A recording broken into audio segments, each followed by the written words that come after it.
sa mga haka-haka, ay bigla na lamang daw itong lumitaw sa lugar ng Iloilo.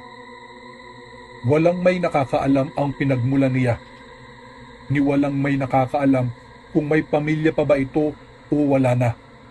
Sa edad na 67, ay kakaiba pa rin daw ang taglay ng lakas ni Mindong.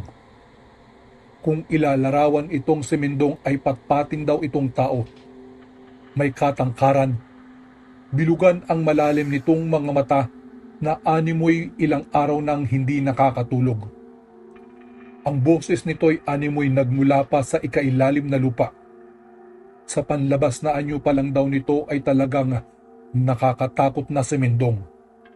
Nagsimula ang haka-haka at kumalat ang tungkol sa pagiging aswang niya nung mahuli siya ni Mang Kalo na pumapasa ng tao